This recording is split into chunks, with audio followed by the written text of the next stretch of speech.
मुठी बुढ़निया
ससुराल में जब मालक जल्दी झाड़ू घर नहीं मिले समीर घर आंगन में बुहावे तो मालिक के सासू जी यानी बूढ़ी माँ मालिक के उल्हन गए उपराग गए सासू माँ के उल्हन उपराग सुन के मालिक रात में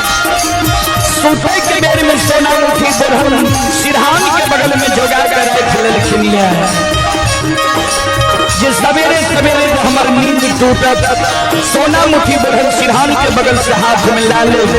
समय से घर आंगन बोले सासू माँ हमरा उल्हन उपराग नहीं दे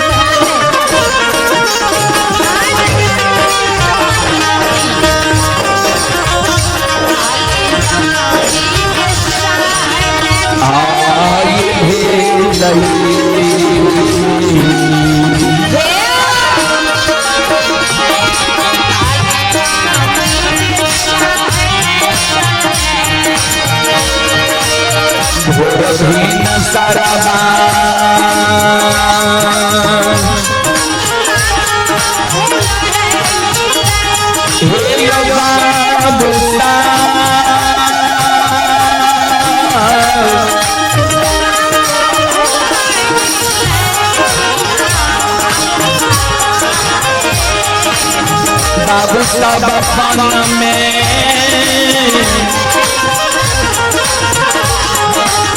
बोले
समय के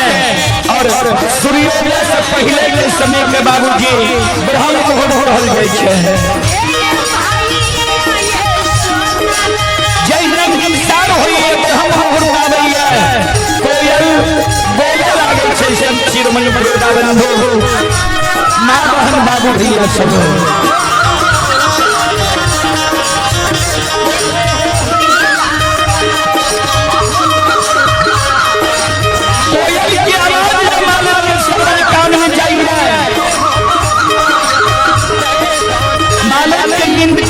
जय हिंद मालक नींद टूटे मालक सोना मुठी बहन सिरहान के बगल से हाथ में ला ले छै अल्ली हुई के घर आंगन गुहार ध्यान दे संत चिरमणि प्रोदा बंधु मां बहन बाबू भैया सब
बूढ़ी माँ के नींद टूट जाए छै। जय हिंद मालक के सासू जी बूढ़ी माँ के नींद टूटे आंगन में आवे आंगन में देखे ये मालक घर आंगन बोले देहिया पर जमा कर देते है बोतलन के कुरी लगा देते है। मालक के सासू जी बाबूजी सवेरे सवेरे मालक के उल्हन दे उपराग दे मालक के कहे के पहुंचे गेल चाहिया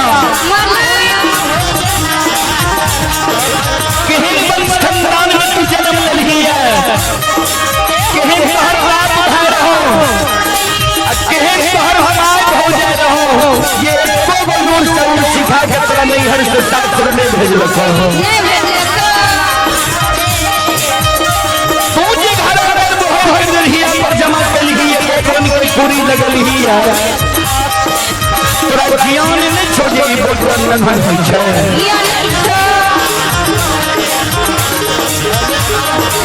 ये स्टाइल व्यवहार तुम नहीं हर में चले रहे स्टाइल व्यवहार तो शास्त्र में चले लग रही है। लक्ष्मी बाबूजी मालक के सासू जी सवेरे सवेरे मालक के आंगन में जा रही है सुनबे